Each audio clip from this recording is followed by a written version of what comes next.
21 attorneys general and dozens of lawmakers on Capitol Hill want the government to ban DeepSeek, a Chinese artificial intelligence platform they say poses such a serious national security risk. It's already been banned by many governments around the world. Attorney General Austin Knudsen is one of the AGs leading the coalition from Montana, where it's already banned on all Department of Justice devices. And he does join us this morning. Thanks for joining us, sir. You bet. Thanks for having me. First, tell us about this AI platform, how you learned about it, and why it does pose such a national security risk.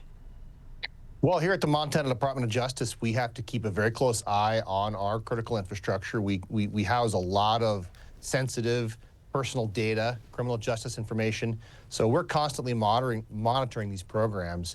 DeepSeek is yet another attempt by the Chinese Communist Party to hack into America and harvest private information. I mean, it's as simple as that. It's collecting a tremendous amount of personal data.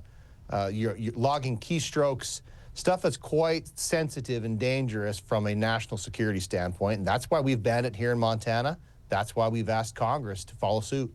And this platform quickly surged to the top spot as the most downloaded app after the new year. It quickly got blocked on government devices in multiple countries: Canada, Australia, South Korea, Taiwan. Italy blocked it across the country, not just in the government. I saw a headline this morning, the U.S. Commerce Department has finally banned it. Just curious, why would a lawmaker not want to ban it? Why is this becoming an issue? I think that's a really good question. I think that'll probably come down to lobbying and who's paying for the lobbying, right? And so in Montana, 2 years ago, we banned TikTok for very similar reasons. And we saw TikTok come into our state capitol, into our state legislature with a great big bag of lobbyist cash to try to sway Montana legislators away from banning that application. I think you're going to see the same thing here if Congress decides to pick this up, and I think they absolutely should. But that's what this would come down to, is lobbying money. You were out front with banning TikTok in Montana. How does that work when you ban an app on the state level, but it's still available nationally? So those applications all have the ability to stop downloading within a geographic area. This is actually quite simple to do. My best example is certain states allow gambling applications. Certain states do not.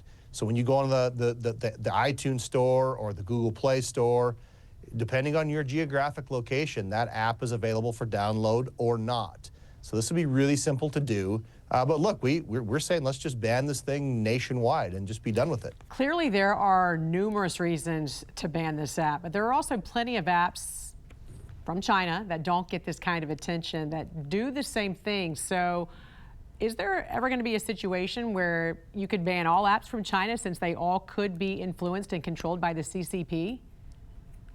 Well, I think that's going to be really difficult, right? What we've seen from China is they just keep trying to hack, to steal, to harvest this information from Americans. I think they're going to keep trying different ways, right? We've seen it with TikTok, we've seen it with DeepSeek. They're just going to keep trying at this. So I think it really requires state officials like myself, but the feds too, to be extremely diligent here and keep an eye. The CCP is not our friend. They want this data desperately. Montana Attorney General Austin Knudsen, we appreciate you joining us here this morning on the National News Desk. Thank you.